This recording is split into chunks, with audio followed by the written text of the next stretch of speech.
So the point of talking about the Amazon labor union is not to dissuade anybody who really is a sincere organizer and the activists that are trying to do something in this country at all.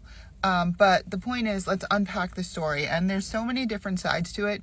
And mostly, I don't work for Amazon anymore because I am sincere about my activism, and I won't work for a company that does such horrible things like this or this. Amazon is a problem that has to be deflated by Americans in general, not just through a labor union, because Amazon is a problem.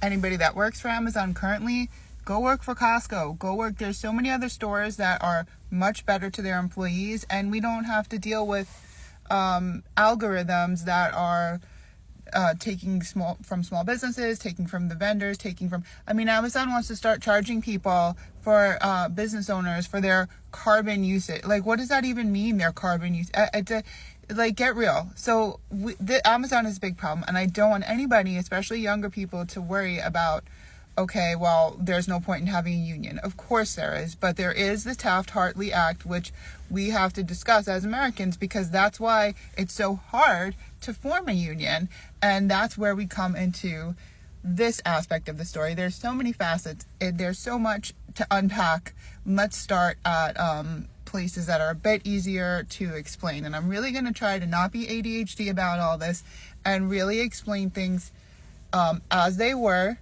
and that are in the news that might have, as an activist, you don't really want to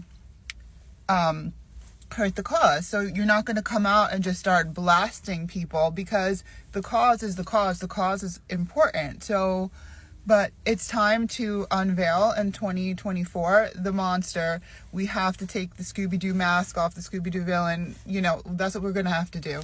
So I don't know if anybody has heard about this lawsuit that took place in, I think May of 2023. So the entire time I was part of the union, a big problem was that this gentleman in the blue shirt and a few others were formed a reform caucus, and they sued the Amazon labor union to try to force a leadership vote.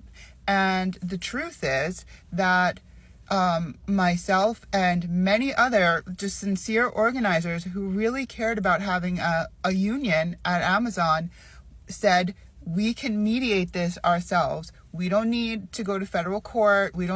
So the whole entire time, this person and his cohorts, and now this is something that I've heard, and I can't totally verify, but I've heard it from different sources, that this guy and another gentleman that were the original organizers of the labor union, the Amazon labor union, that were the ones that made this lawsuit, they were actually paid to be there. They were paid to do what they're doing. He no longer works for Amazon. He got fired, and he worked on flex time. So anybody who really works for Amazon knows that flex time, you just go in for 4 hours. You only have to do 4 hours. So he would go in when he felt like it. He got fired because he was on the grounds when he wasn't supposed to be. And Amazon is very difficult to go against. And that's the Taft-Hartley Act, where we can't, where the NLRB and everything, it's always in litigation. Everything. The union is certified, but it's still being litigated because Amazon didn't agree with it. Even though it's certified, and in other countries in the world, it is not like that. They have to bargain in other countries, and you don't have to go through all this, having a union head and doing all this and elections. Once a union is formed by people simply signing union cards, the company is forced to bargain, but not in America. So we have this guy who was hardly there and just made the whole process of actually being a union organizer impossible, because, as I said in my previous video, that they were defaming and slandering anybody who didn't follow along with them. You either had to sign their petition, which their petition was to have a leadership vote. And nobody was opposed to a leadership vote. Even the few people that are still left were not opposed to a leadership vote. So for them to go through all of this, and my point is that on top of the lawyers that were for the ALU, that they made it so that the power just went back into Chris Small's hands, and that's it. And the Constitution, I don't know if it's null and void. I don't know what it is, but the Constitution of the Union makes it basically illegal for this guy to run because you have to be in good standing with the union. So anyway, the main thing is this. If you're an Amazon worker and you work at this facility, they're going to be holding a vote, okay? And you can also vote for no union at all, because once a union is decided, then anybody who works for Amazon does not have a choice to opt out of the union. You're going to have to pay dues. And do you really want to pay dues to somebody who they don't even disclose financial documents? And the one financial document that because everybody was like, everybody wants to believe, and they were supposed to give every month financial documents, never would give it. Finally, myself personally was pushing in a meeting, give us the documents, and other people too, but other people don't, because you don't want to bite the hand that feeds you, right? So it's like, okay, well, we'll just play it cool, and they didn't give it, okay, and you let things go. But when they did give the financial document, yeah, the money is like, who pays $1,200 to a makeup artist to do a photo shoot for nothing, for some little Instagram post?